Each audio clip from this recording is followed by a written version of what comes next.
La cuestión es, hermano, que tanto el que necesita a Cristo, escúcheme bien, tanto el que necesita a Cristo como una persona inconversa que apenas reconocerá su pecado delante de Dios, necesita oír del tema del cual hoy quiero compartirte. Pero también la persona que ya se convirtió, también la persona que está en madurez, también la persona que está tomando decisiones ya como cristiano, ya como un hombre o mujer de fe, necesita oír, aleluya, respecto de este tema.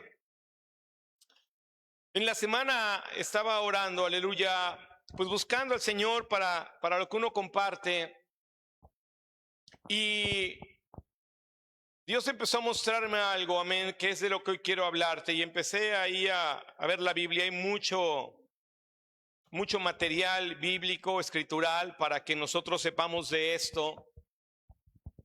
Pero vamos a tratar de resumir un poco. Y la intención, hermano, es que de verdad al final, cuando uno hace un llamado de venir al altar, eso tiene un significado muy importante. Venir al altar, hermano, no es venir de forma inconsciente. Se pararon todos, ¿qué están haciendo? Van para allá adelante, pues yo también voy a ir. A venir al altar requiere de la conciencia que se genera en tu vida durante la media hora o los 40 minutos en los que tú estás oyendo la palabra de Dios. Te decía el otro día, hablándote acerca de la conciencia, que ser consciente, aleluya, es que una persona cuando se vuelve consciente es que empieza a tener la capacidad de entender quién es, de cómo está viviendo, de cómo está decidiendo. O sea, ser alguien consciente es como si el Padre de las luces, amén, prendiera un foco dentro de tu cerebro y tú vieras, hermano, cómo es tu cerebro, y prendiera un foco dentro de tu corazón y tú vieras cómo es tu corazón, y eso te hace consciente. Entonces tú vienes al altar consciente de lo que hablarás en este altar delante de Dios y para Dios respecto a aquello que Dios te habló durante el mensaje. Venir al altar, hermano, es buscar cada uno de nosotros el momento más íntimo de esta mañana entre usted y Dios. Venir al altar no es el momento, hermano, para que el niño grite, brinque, lo cargues, lo avientes. No es el momento para que tú hagas otras cosas. Es el momento en donde tú estás reflexionando y vas a orar para decirle a Dios: hey, Señor, esta es el área en mi vida en la que necesito que me ayudes. Hey, Espíritu Santo, ven, quebrántame, muévete, haz. Y venir al altar, hermano, aleluya, tiene un poder. Porque la Biblia nos enseña que es en el altar donde Dios, hermano, se manifestaba, donde Dios, hermano, aleluya, hacía tratos con los hombres, donde los hombres, hermano, oían la voz de Dios. Era el altar, hermano, no en sí la figura física, sino el momento, porque cuando la antorcha ardió y Moisés vino, él no levantó nada, no era un altar si nosotros quisiéramos tener una figura de eso. Era una zarza ardiendo. ¿Estás acá? Entonces, hoy yo quiero hablarte, hermano, de tal manera, o compartirte algo de tal manera que tú y yo podamos comprender y discernir respecto al perdón y al arrepentimiento. Porque creo que hay una confusión en cada uno de nosotros y no es lo mismo, ni tiene el mismo alcance, ni hay la misma trascendencia. Leí la frase de un hombre que dice: si no hay verdaderamente arrepentimiento, si no hay verdaderamente arrepentimiento, entonces se destruye el perdón. Si no hay verdaderamente arrepentimiento, entonces se destruye el perdón. Yo quiero que tú y yo podamos, aleluya, mirar en nuestras vidas para que al rato que vengas al altar sepas exactamente si tú vas a pedir perdón o te vas a arrepentir. Porque algunos de nosotros, hermano, podemos estar en una batalla porque nos la hemos pasado pidiendo perdón, pero nunca te has arrepentido. Cuando hablamos de perdón, hermano, hablamos de una necesidad humana. Hablamos de una necesidad muchas veces entre personas de venir y decir perdóname porque estamos a punto de perder algo, porque hemos fracturado, porque hemos herido, porque queremos, aleluya, buscar la restauración del uso de nuestras palabras. Cuando nosotros pedimos perdón, hermano, estamos de alguna manera buscando, amén, un beneficio para cada uno de nosotros. Perdóname, me descubriste, perdón. Y ese perdón, hermano, busca de alguna manera generar una restauración, pero ese perdón, hermano, muchas veces solamente es una muletilla, palabras al viento. Pero bueno, es que el perdón ya me ayudó. Ya no se rompió esto, estoy con la oportunidad de la restauración. Sin embargo, hermano, hablar del perdón humanamente siempre nos va a tener a las personas que pedimos perdón en esa intriga. ¿Voy a ser perdonado o no voy a ser perdonado? Porque al final, toda persona que pide perdón no sabe si va a ser perdonado. Si herimos profundamente, quizá la otra persona que oye, hermano, en nosotros el perdóname, va a tener que tratar un tiempo en su corazón, va a tener que tratar, hermano, aleluya, con su herida, va a tener que tratar con su dolor. Y no nos va a perdonar al instante. Quizá pueda salir de su labio, está bien, te perdono, pero lo que hay en el corazón, lo que se guarda, hermano, durante mucho tiempo, sigue ahí atorado. Y mientras la persona que le dijeron, sí, está bien, te perdono, empieza a vivir de forma diferente, se siente tranquilo, se siente en calma, siente que todo pasó. Es que hablar del perdón, hermano, en nuestra vida humana es y se ha vuelto muy simple. En este contexto humano, cuando la regamos, ¿qué le dices a Dios? Perdóname. ¿Y cómo se lo dices? Pues como se lo dices a un tercero, a otra persona, como se lo dices tú a alguien más. Perdóname, ¿por qué quieres ser perdonado? Hermano, porque el perdón te conviene. Si me perdona, pues ya no hay división. Si me perdona, puede volver a haber confianza. Entonces el humano con Dios viene y le dice, perdóname. ¿Y qué piensa el humano? ¿Qué siente el humano? ¿Qué quiere el ser humano? No perder la bendición. ¿Qué quiere el ser humano? No perder el cuidado.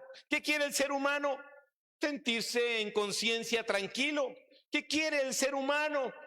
Que Dios no esté enojado con él. ¿Qué quiere el ser humano? Que no haya una división, no me va a ir bien.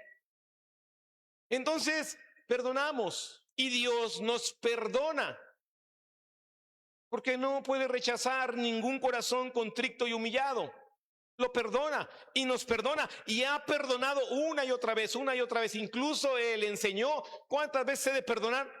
Hasta 70 veces 7, no solo 7. En el libro de Primera de Samuel, capítulo 15, Primera de Samuel, capítulo 15, está una historia que todos conocemos, muy, muy interesante. Primera de Samuel 15, del versículo 14 en adelante. Samuel entonces dijo, pues qué válido de ovejas y bramido de vacas es este que yo oigo con mis oídos. Y Saúl respondió, de Amalec los han traído, porque el pueblo perdonó lo mejor de las ovejas y de las vacas para sacrificarlas a Jehová tu Dios, pero lo demás lo destruimos. Entonces dijo Samuel a Saúl, déjame declararte lo que Jehová me ha dicho esta noche. Y él le respondió, di. Y dijo Samuel, aunque eras pequeño en tus propios ojos, no has sido hecho jefe de las tribus de Israel, y Jehová te ha ungido por rey sobre Israel, es decir, te ha escogido. Y Jehová te envió en misión y dijo, ve, destruye a los pecadores de Amalec y hazles guerra hasta que los acabes. ¿Por qué pues no has oído la voz de Jehová, sino que vuelto al botín has hecho lo malo ante los ojos de Jehová? Y Saúl respondió a Samuel, antes bien, he obedecido la voz de Jehová y fui a la misión que Jehová me envió y he traído a Agag, rey de Amalec, y he destruido a los amalecitas. Mas el pueblo tomó el botín, ovejas y vacas, las primicias del anatema, para ofrecer sacrificios a Jehová tu Dios en Gilgal. Y Samuel dijo, ¿se complace Jehová tanto en los holocaustos y víctimas como en que se obedezca a las palabras de Jehová? Ciertamente el obedecer es mejor que los sacrificios y el prestar atención que la grosura de los carneros. Porque como pecado de adivinación es la rebelión. Y como ídolos e idolatría, la obstinación. Por cuanto tú desechaste la palabra de Jehová, él también te ha desechado para que no seas rey. Entonces Saúl dijo a Samuel, yo he pecado, pues he quebrantado el mandamiento de Jehová y tus palabras porque temía al pueblo y consentía la voz de ellos. Perdona pues ahora mi pecado y vuelve conmigo para que adore a Jehová. Samuel respondió a Saúl, no volveré contigo porque desechaste la palabra de Jehová y Jehová te ha desechado para que no seas rey sobre Israel. Y volviéndose Samuel para irse, él se asió de la punta de su manto y éste se rasgó. Entonces Samuel le dijo, Jehová ha rasgado hoy de ti el reino de Israel y lo ha dado a un prójimo tuyo mejor que tú. Además, el que es la gloria de Israel no mentirá ni se arrepentirá porque no es hombre para que se arrepienta. Y él dijo, yo he pecado, pero te ruego que me honres delante de los ancianos de mi pueblo y delante de Israel y vuelvas conmigo para que adore a Jehová tu Dios. Y volvió Samuel tras Saúl y adoró Saúl a Jehová. Ayúdeme a orar. Padre, quiero darte gracias.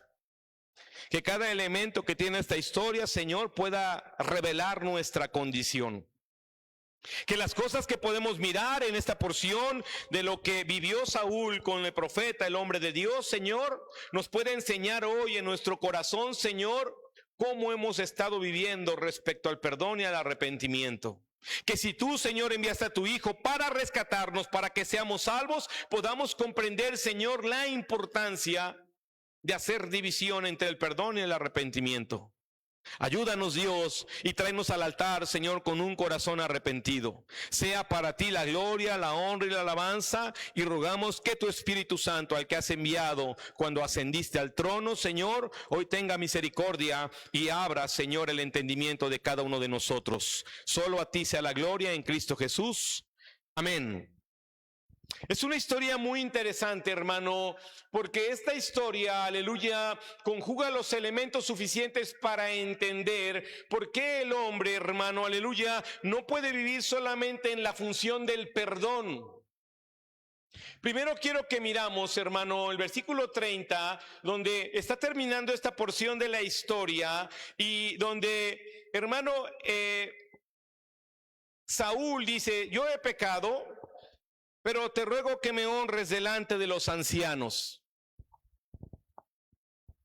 Saúl antes ha expresado y le dice a él, perdóname, le dice al profeta, perdóname. Saúl en ningún momento, hermano, tiene un sentir de arrepentimiento de su desobediencia. Dice la Biblia, y está muy fuerte esto, porque lo que Dios le manda a decir a Saúl es que, dice, es mejor la obediencia que tus sacrificios.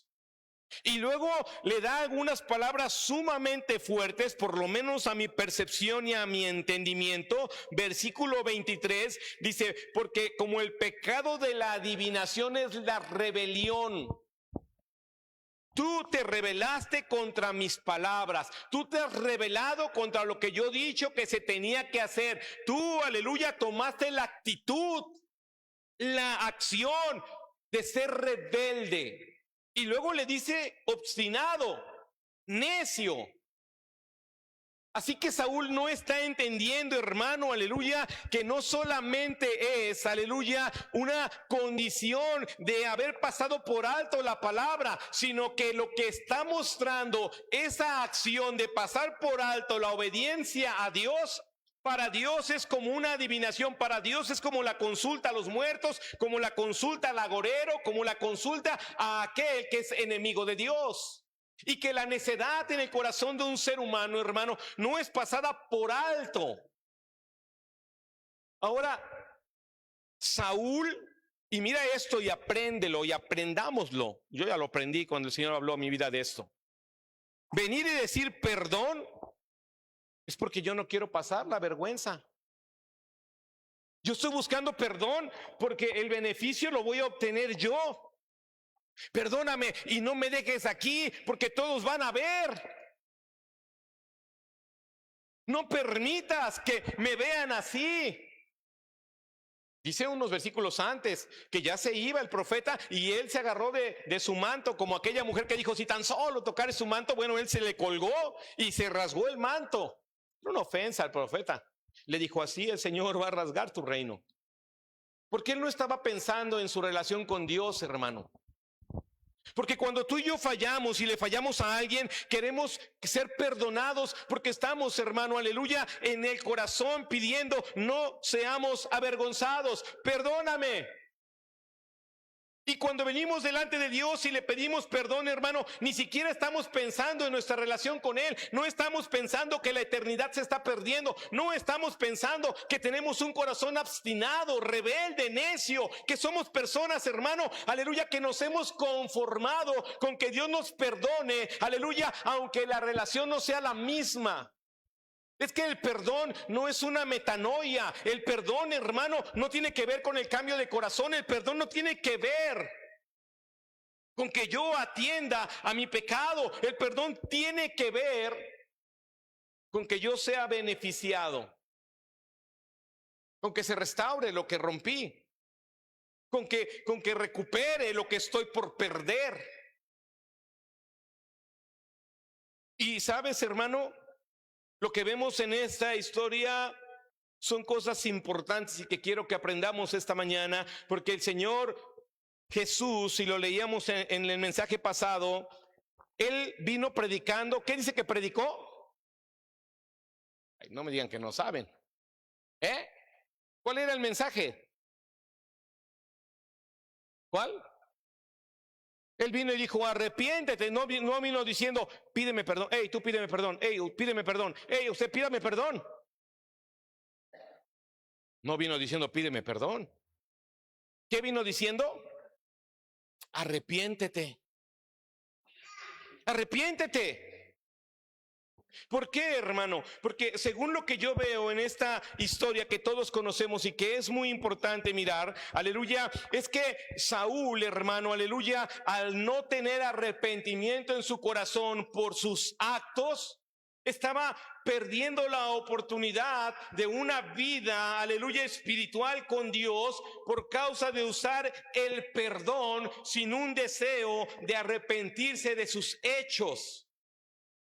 Es por eso, hermano, que muchas veces hemos oído que alguien nos dice perdón, pero se mantiene en la misma actitud. Es por eso que cuando oímos ese perdón y la persona sigue tropezando en la misma piedra, es porque esa persona, hermano, solamente quiso restaurar para su beneficio, pero jamás pensó en arrepentirse, en dejar de ser de la manera que fue para dañar. ¿Está siguiéndome? Es que hablar del perdón, hermano, es muy importante, porque apunta a esto, el verdadero perdón, cuando alguien quiere pedir verdaderamente perdón, tiene que reconocerse culpable. Independientemente si él se acusa a sí mismo o si es descubierto, tendría que reconocerse culpable. Saúl nunca se reconoció culpable y estaba pidiendo perdón. Él no dijo, fui yo, soy la autoridad, soy la cabeza, soy el rey, soy el ungido de Jehová. No, él dijo el pueblo. No, él dijo las circunstancias. No, él dijo lo mejor para Jehová. No, él dijo es que esto es para la ofrenda. No, hermano. Es que un verdadero perdón, alguien que pide verdaderamente perdón, necesita reconocerse culpable. 2, no va a alegar a través de circunstancias atenuantes. No buscará otro tipo de culpable, no buscará justificarse por ninguna forma. Es importante, hermano. Y 3, un verdadero perdón jamás culpará a alguien más. Tú no puedes, aleluya, recibir un perdón diciendo que alguien más fue. Entonces, ¿por qué habrías de pedir perdón? ¿De qué nos habría de perdonar el Señor si nosotros no somos pecadores? Es importante mirar, porque Saúl, hermano, aleluya, nos da todas las características de un hombre, aleluya, común en este mundo que no tiene a Dios y que dice perdón. Y es que hablar del perdón en ese sentido, hermano, es una figura que sirve entre personas, que sirve en relaciones sociales, pero que también sirve, aleluya, en la relación que tenemos con Dios. El Señor no necesita que nos la pasemos diciendo perdón, perdón, perdón, perdón, perdón. Tú tropiezas con alguien, perdón. Tú llegas tarde, perdón. Porque el perdón ya no tiene el significado, hermano, profundo, aleluya, de verte conscientemente culpable. El perdón se ha vuelto, decía al principio, una muletilla de tu léxico mexicano o castellano. No tiene la profundidad que requiere, aleluya, tener un cambio. Por eso decía al principio lo que este hombre escribió. Si no hay verdaderamente un arrepentimiento, se está echando a perder un perdón. Es decir, sigues echando a perder tu tiempo, se sigue echando a perder tu vida, se sigue echando a perder tu corazón, se sigue, aleluya, sumando a tu lista de mentiras ese perdón. Una raya más de que tu palabra no es suficiente. Una raya más de que sigues en la mentira. Hermano, una mancha más a nuestro testimonio. Pero me pidió perdón hace 15 días. Pero me pidió perdón hace 6 meses. ¿Qué pasó? Que solamente buscó que no se llevara a cabo el resultado. ¿Estás aquí? Entonces el perdón, hermano, que tú y yo usamos siempre ha estado buscando nuestro beneficio. Nuestro beneficio. Escuchaba yo, no sé si sea fake o no, no sé si sea falso, pero dicen desde gobernatura que las cárceles están muy llenas y que hay que soltar a los rateros, a los ladrones. Son los menos peores. Vamos a soltarlos, vamos a perdonarlos. Hermano, ese perdón, si sacan a 3,000 o 4,000 rateros que están hoy en la cárcel, en las cárceles de México, ¿va a hacer que México sea más honesto? ¿Ese perdón hará que los rateros dejen de robar? Es que un perdón otorgado, hermano, no significa que nuestro corazón cambie. El ratero va a decir, gobierno, muchas gracias, te quiero mucho, porque es un beneficio para él.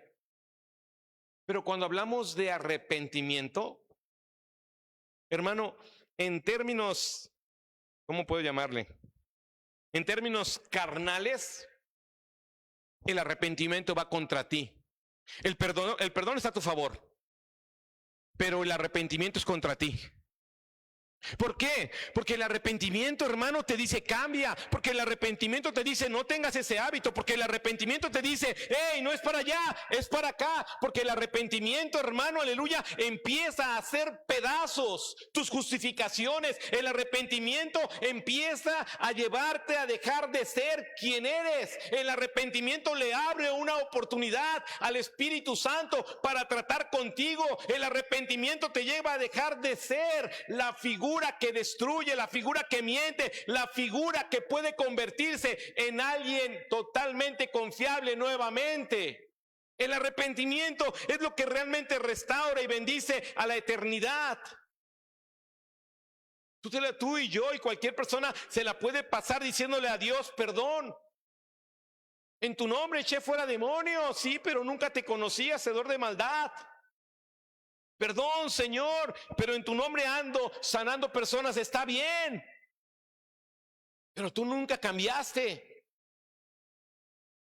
Es que hablar de arrepentimiento, hermano, es de que tú y yo podamos, aleluya, mirar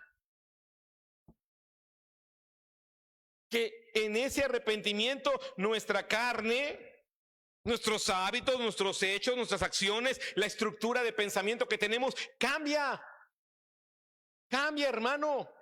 Entonces tú y yo tenemos que ir descubriendo esta mañana, Dios me perdonó porque le pedí perdón, o Dios me está renovando porque me he arrepentido. Porque yo no puedo negar que Dios te ha perdonado. Dijiste, Señor, perdóname. Pero por favor, que nadie sepa, dijo Saúl. Órale, vámonos.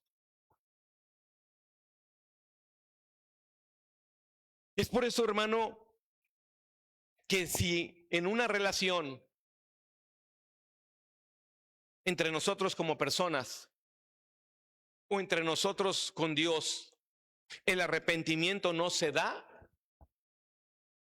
tú y yo y cualquier persona debe de saber que aquello de lo que se pidió perdón se volverá a hacer. Y duele profundamente, porque el perdón es por encima.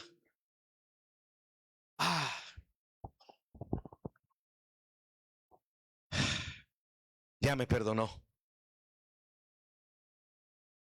No hay un dolor en el corazón.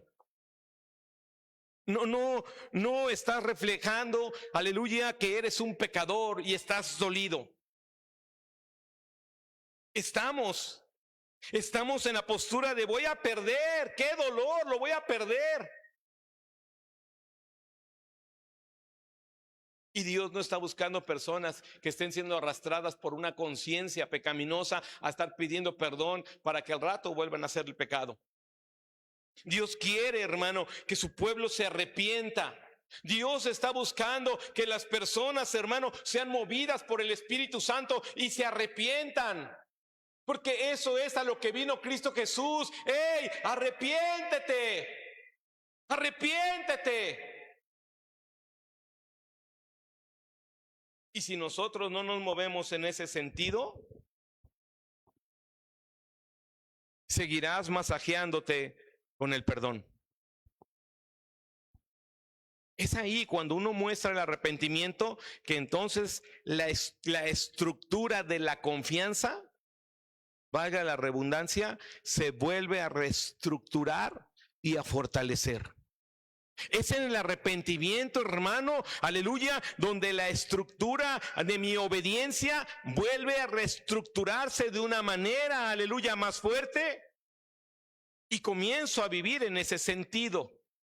Es a través del arrepentimiento que el Espíritu Santo se vuelve a involucrar con el individuo para hacerlo, para formarlo. Hay algunas escrituras que quiero que leamos. Hechos 26:20. Hechos 26:20. ¿Me está siguiendo? Él vino a rescatarnos. Vino a rescatarnos, hermano, pero, pues perdón, no fui yo. Perdón, yo no quería. Bueno, está bien, pero que nadie sepa, que nadie vea, nada más para que no sea yo avergonzado. Hechos 26:20. Dice la palabra de Dios.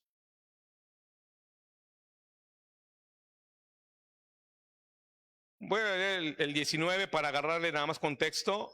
Hechos 26, 19, por lo cual, oh rey Agripa, no fui rebelde a la visión celestial, sino que anuncié primeramente a los que están en Damasco y Jerusalén y por toda la tierra de Judea y a los gentiles que se arrepintiesen y se convirtiesen a Dios, haciendo obras dignas de arrepentimiento. Es importante ver cómo el evangelio, hermano, toma avivamiento, cómo el evangelio avanza, porque la predicación es arrepiéntete. Porque arrepentirse, hermano, asegura la conversión. Porque arrepentirse asegura que dejes de caminar como estás caminando. Porque arrepentirse, hermano, aleluya, convierte la mente y el corazón, aleluya, en alguien que dice: soy de Dios, no puedo seguir haciendo las cosas como yo quiero, porque soy de Dios, me arrepentí, me compró. El perdonado, hermano, ni siquiera considera a Dios en sus acciones. El perdonado, hermano, aleluya, se restaura emocionalmente, aleluya, pero jamás va a buscar que su corazón cambie, jamás va a buscar que su mentalidad cambie. El perdonado, hermano, recibe la palmada en la espalda que le dice: está bien. ¿Está bien qué? Porque comienza a vivir en su figura de está bien. No es cierto. No está bien. Yo he venido aquí a predicar que se arrepientan, que se conviertan, y eso va en contra de la carne. Por eso muchos de nosotros no queremos arrepentirnos. Porque arrepentirnos significa volver a comenzar a venir a orar. Porque arrepentirnos vuelve a llevarte a ponerte bajo sujeción, bajo autoridad, en transparencia. No me quiero arrepentir. Y te has estado negando, hermano. Y te has estado negando, aleluya, porque no has querido reconocer que ha sido tu decisión. Estamos en la actitud de Saúl. Y puede ser perdonado, por supuesto que Dios nos perdona. Pero no lo confundas con que te arrepentiste. Y Dios no puede ser ni engañado ni burlado. Él sabe que le pediste perdón. Él sabe que no nos arrepentimos. ¿Estás aquí? Y si tú sigues, aleluya, caminando de esa manera, cuando estemos delante del trono de Dios, rostro a rostro, no le digas: Señor, todo el tiempo te pedí perdón. Porque Él te dirá: nunca te arrepentiste. Apartaos de mí. ¿Sí está aquí? Entonces, hermano, en una relación, si hay arrepentimiento, debería de haberse ya, aleluya, comenzado a restaurar esa confianza. Nuevamente la relación, ¿basado en qué? En que hay un arrepentimiento, las acciones y las formas cambiaron. Hechos 8. Hechos 8, quiero terminar, pero es importante. Hechos 8, 21 y 22.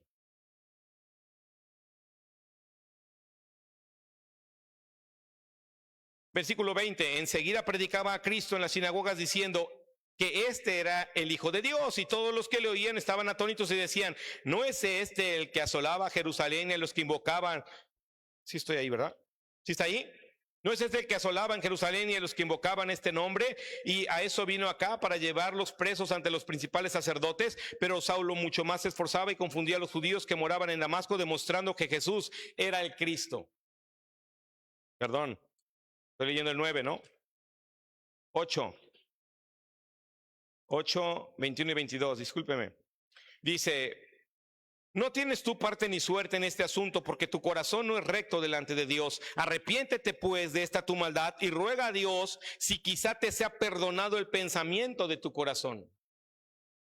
¿Se le está hablando a quién? A Simón. ¿A quién? Al que dice la Biblia que ya tenía actos, hermano, aleluya, de una vida nueva, pero cuando vio que el don, aleluya, se daba por la imposición de manos, quiso comprarlo. Y entonces el mensaje inmediato es: arrepiéntete de esta condición. Arrepiéntete porque has creído mal. Arrepiéntete porque has mirado el evangelio erróneamente. El evangelio no se compra. Tienes que arrepentirte. Pedro le pudo haber dicho, Pablo, Juan, cualquier otro apóstol: pídeme perdón porque me ofendiste. Pídeme perdón porque estás ofendiendo el reino de Dios. No. No, no, no. Hay momentos, hermano, en que el perdón no es vasto. Necesita haber frutos dignos de tu arrepentimiento. No frutos dignos de que pediste perdón, no. El perdón sin arrepentimiento no sirve para que te conviertas en otra persona. El perdón sin arrepentimiento no es suficiente para que nuestras vidas lleguen al cielo. Nuestras relaciones pueden estar fracturadas por esos perdones espontáneos solo de labios. ¿Está aquí? Tienes un trabajador y te roba. Lo descubres. Perdóneme, tenía necesidad, no lo vuelvo a hacer. Te perdono. Me vas a estar pagando, me paga. Tiempo después, vuelvo a descubrir, me acaba de volver a robar. ¿Qué onda? ¿Qué pasó? Perdón, es en serio que no puedo. Deme una chance. Órale, te voy a dar la chance. Tercer acto, te vuelve a robar. Y vuelve a llorar igualitito que antes. Ya, tú ya te empiezas a saber el eslogan. Pero tú tan bueno lo vuelves a perdonar. Cuarta vez, te roba, pero ahora te roba más. Porque él ya sabe que tú, ¿qué vas a hacer? Lo vas a perdonar. ¿Por qué lo vas a perdonar, hermano? Porque eres bueno. Porque entiendes su situación. Porque sí te afecta, pero no te está llevando a ti a la quiebra. Perdón, de verdad, y chalala, y ya hasta tú le completas la frase. Lo dejas. Otra vez, la quinta. Ya no tienes que decirle nada más, te paras. Hey, quiero hablar contigo. Ya sabe. Perdón. Tú ya sabes que te va a pedir perdón. Ya te sabes la historia. Ya sabes cuál es su situación. Pero en bondad lo vuelves a perdonar. Y así, hermano. Y así, no quiero ser exagerado. En 5 años te ha robado 40 veces y 40 veces lo has perdonado. ¿Va a cambiar para la 41? ¿Sí o no? No. Así ha sido Dios con nosotros. Nos ha perdonado todas las veces. Y todas las veces le hemos justificado. ¿Nos va a volver a perdonar? Sí, ¿por qué? Porque Él es bueno. ¿Te arrepentiste? ¿Se arrepintió el trabajador? No, hermano. No. Así que aquí podemos estar pidiendo perdón todos los días, sin arrepentirnos. Así que podemos estar aquí como este hombre, que ya se había salvado, que ya estaba ahí, que podía funcionar, pero dijo, no, pues aquí está esta lana y con esto la hago. Oh, es que como yo diezmo, pues seguro aquí yo soy el mero mero. No, pues como yo vengo. No, a ver, cálmate. El reino de Dios no es así. Arrepiéntete de esta tu condición. Por eso es que cuando se habla de arrepentimiento en la iglesia, y decía yo al principio, hermano, no es lo mismo hablar de arrepentimiento al que se va a convertir apenas que al que ya se convirtió, porque el que ya se convirtió, lamentablemente y con mucho dolor lo digo, tiene el corazón más endurecido que el que está sin Cristo. No, yo de qué me he de arrepentir, si yo esto, yo hago el otro. No confíes tus obras, porque no es por obras para que nadie se gloríe. Y puedes venir al altar a volver a pedir perdón. La 15ª vez, o la 22ª, no sé cuántas. Pero Dios está en busca. Arrepiéntete es el mensaje. Lucas 13 del 1 al 5. Lucas 13. Hermano, necesitamos arrepentirnos. Lucas 13 del 1 al 5. En este mismo tiempo estaban allí algunos de los que contaban acerca de los galileos, cuya sangre Pilato había mezclado con los sacrificios de ellos. Respondiendo Jesús les dijo, ¿pensáis que estos galileos, porque padecieron tales cosas, eran más pecadores que todos los galileos? Os digo, no. Antes, si no os arrepentís, todos pereceréis igualmente. O aquellos 18 sobre los cuales cayó la torre en Siloé y los mató, ¿pensáis que eran más culpables que todos los hombres que habitan en Jerusalén, os digo no. Antes, si no os arrepentís, todos pereceréis igualmente. La falta de arrepentimiento, y esto duele, hermano, nos hace iguales que los de allá afuera. O sea, si tú como cristiano convertido, si tú como cristiano que lee la Biblia todos los días, que somos cristianos que venimos a orar todos los días, no nos arrepentimos, pereceremos de la misma manera que al que se le debe atar al cuello una piedra de molino y echarlo al mar. ¿Por qué? Porque somos ese trabajador que pide perdón. No quiere arrepentirse. Los frutos dignos vienen del arrepentimiento, no del consuelo del perdón, porque el perdón de Dios nos ha consolado. Por eso es que no significa que entremos al cielo. Por eso, hermano, aleluya, no significa que el que alguien nos haya otorgado el perdón se esté, aleluya, restaurando la relación. No significa que la herida haya sanado, no significa que ha quedado ya olvidado, no. Es que se necesita arrepentimiento. Y mientras ese arrepentimiento no sea la figura de nuestros nuevos actos, seguiremos, hermano, tropezando con la misma piedra. Mientras nuestro perdón, hermano, aleluya, esté vacío, sin arrepentimiento, aleluya, volveremos a ser, aleluya, aquella persona de la cual, amén, hermano, nos avergonzamos. Así que necesitamos profundamente hoy entender si me es necesario, según la vida que tengo, arrepentirme o pedir perdón. Porque perdón, Dios te lo va a seguir dando. ¿Qué está esperando el Señor? Que me arrepienta. ¿Qué le dijo a las iglesias en el Apocalipsis al final de todos los tiempos? Está bien que trabajes, está bien que te esfuerces, está bien, pero arrepiéntete. Le dijo a la iglesia, y con esto termino, le dijo a la iglesia, tú dices que eres rico, y yo digo que eres un pobre. Tú dices que eres bienaventurado, y yo digo que no, que eres desventurado. Es que tú tienes una percepción tuya, así que lo que yo te pido es que te arrepientas. Que te arrepientas. Porque arrepentirse, hermano, vuelvo a repetirte, va contra tus actos, contra tu carne, va contra nuestra forma de pensar. Y mientras usted y yo no nos arrepintamos, seremos como ese empleado de la figura que puse. Póngase de pie. Póngase de pie, hermano, porque el llamado esta mañana